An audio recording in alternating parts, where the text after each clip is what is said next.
അതുപോലെ അഗ്നിഹോത്രഗൃഹം ക്ഷേത്രം ഗർഭിണി വൃദ്ധബാലകൗ രിക്തവാനിസ്തു നോവയാൽ. അഗ്നിഹോത്രി യാഗം നടത്തിയവരെ കാണാൻ പോകുമ്പോൾ വെറുങ്കയായി പോകരുത്.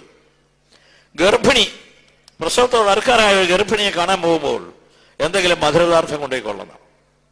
കാരണം അവളെ ഉദ്ദേശിച്ചല്ല, അതിൻ്റെ ഉള്ളിൽ ഒരു കുഞ്ഞുണ്ട്, അതിനെ ഈ ആത്മാവിനെയും കൂടി സങ്കല്പിച്ചാണ് കൊടുക്കുന്നത്. വൃദ്ധന്മാരെ കാണാൻ പോകുമ്പോഴും എന്തെങ്കിലും കൊണ്ടുപോകണം. ബാലകവും അധികം കുട്ടികളുള്ള വീട്ടിൽ ചെല്ലുമ്പോൾ കുറെ മിഠായിയെങ്കിലും കൊണ്ടുപോകണം. അവരെ ശുദ്ധഹൃദയന്മാരാണ്. അവർക്ക് സന്തോഷം ഉണ്ടായാൽ അതിൻ്റെ ചില ശക്തികൾ വേറെ. അതുപോലെ ക്ഷേത്രത്തിൽ വരുമ്പോൾ എന്തെങ്കിലും പുഷ്പമോ ചന്ദനത്തിരിയോ എണ്ണയോ കർപ്പൂരോ ഇനി ഒന്നുമില്ലെങ്കിൽ 10 പൈസയെങ്കിലും ഇട്ടിട്ട് വേണം തൊഴുവാൻ. അങ്ങനെ വരുമ്പോൾ ക്ഷേത്രത്തിൽ എങ്ങനെ വരണം?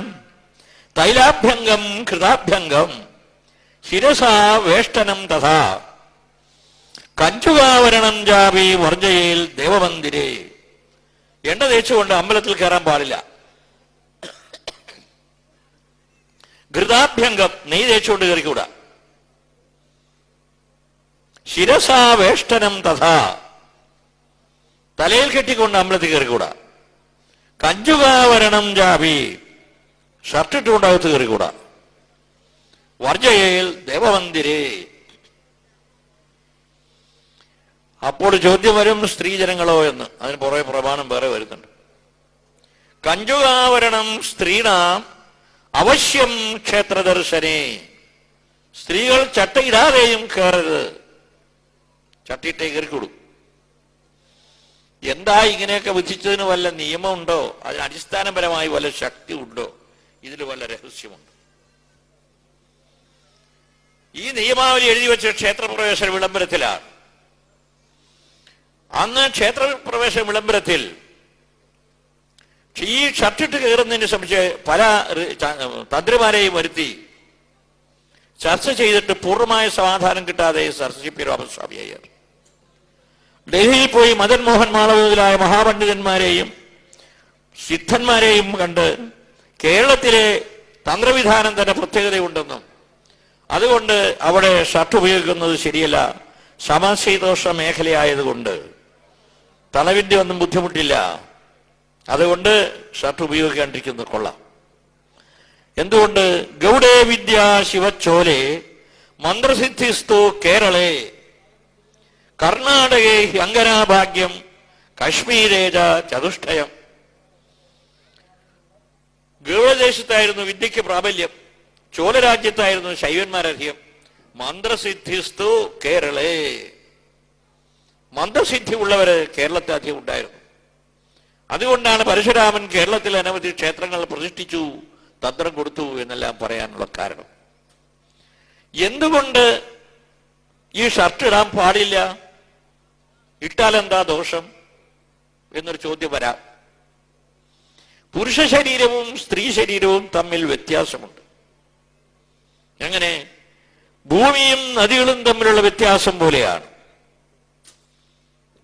നദികൾക്ക് ആർത്തവം ഉണ്ടായില്ലെങ്കിൽ ഭൂമിയിൽ ഋതുക്കളിൽ സസ്യലതാദികൾ വളരുകയില്ല. നദികൾക്ക് പോലും ആർത്തവം തീണ്ടാരി പറയുന്നു. സിംഹ കർക്കടയോർ മധ്യേ സർവേ നദ്യാഹ രജസ്വലാഹ എന്ന് പറയണു.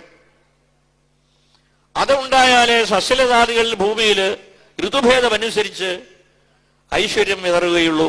അതുപോലെ തന്നെ ഈ ശരീരത്തിലുള്ള 10 വായുക്കളിൽ 9 വായുക്കളും മരണസമയത്ത് വിട്ടുപോകും.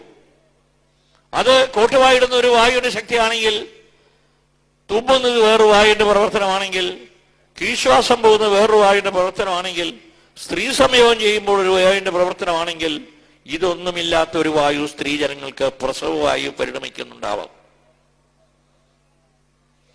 ആ ശരീരത്തിൽ, മനുഷ്യ ശരീരത്തിൽ കണ്ഠം മുതൽ നാഭി വരെയുള്ളതായ സ്ഥാനങ്ങളിലുള്ള വ്യത്യാസവും സ്ത്രീജനങ്ങൾക്കുള്ള വ്യത്യാസവും തമ്മിൽ പറയുമ്പോൾ കുണ്ടലിനി ശക്തിയുടെ ആഘാതം ഏൽക്കുന്നതിന്, അല്ലെങ്കിൽ അതിന്റെ ശബ്ദങ്ങളുടെയും ഈ ക്ഷേത്ര അന്തരീക്ഷത്തിൽ ഇടയ്ക്ക മുതലായ അടിക്കുമ്പോൾ ഉണ്ടാകുന്ന ധ്വജ ഖണ്ഡ മണിനാഥം മുതലായതിൻ്റെയും ശക്തിവിശേഷം, ഈ സ്ഥലം ഇവർക്കുള്ളത് കൊണ്ട് അതിനെ പ്രതിഫലിപ്പിക്കാൻ കഴിയാതെ വരികയും പുരുഷന്മാർക്കത് വേഗം കിട്ടുവാനും വേണ്ടിയാണ് ഈ കുണ്ടലിനി ശക്തിയുടെ പ്രാഭവം.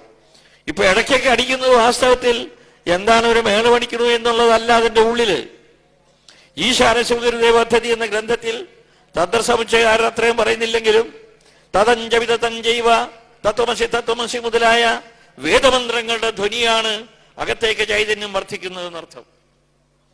അങ്ങനെ പല പല ആന്തരിക വിഷയങ്ങളും ക്ഷേത്രവിധാനത്തിൽ നിഗൂഢമായി വെച്ചുകൊണ്ടിരിക്കുന്നുണ്ട്.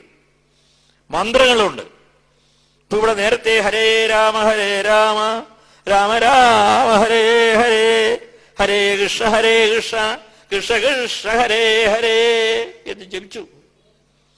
ഇതിനകത്ത് ശ്രീരാമനും കൃഷ്ണനും ഗോവിന്ദനും ഒന്നും അല്ലായിരിക്കണത്. ഇത് കലിസന്ധരണോപനിഷത്തിലുള്ള ഒരു മന്ത്രമാണ്. ഹരേ എന്ന് പറഞ്ഞാൽ ഈ പ്രപഞ്ചത്തിൽ ഞങ്ങൾ ചെയ്തിട്ടുള്ളതായ സർവ്വ ദുരിതങ്ങളെയും സംഹരിച്ചു തന്നേക്കണേ ഭഗവാനെ എന്ന് പറയുക. ഹരേ കൃഷ്ണ ആകർഷണേ എന്നുള്ള ധാതുവാണ്. ഞങ്ങളെ അങ്ങയിലേക്ക് ആകർഷിച്ചാലും. ഹരേ രാമ, എന്റെ ഇന്ദ്രിയങ്ങളെയും ഉപബോധ മനുഷ്യനെയും പ്രക്രിയാഭേദേന രമിപ്പിച്ചു തന്നാലും. ഇതാണ് അതിന്റെ നിഗൂഢ രഹസ്യമായ മന്ത്രാർത്ഥം.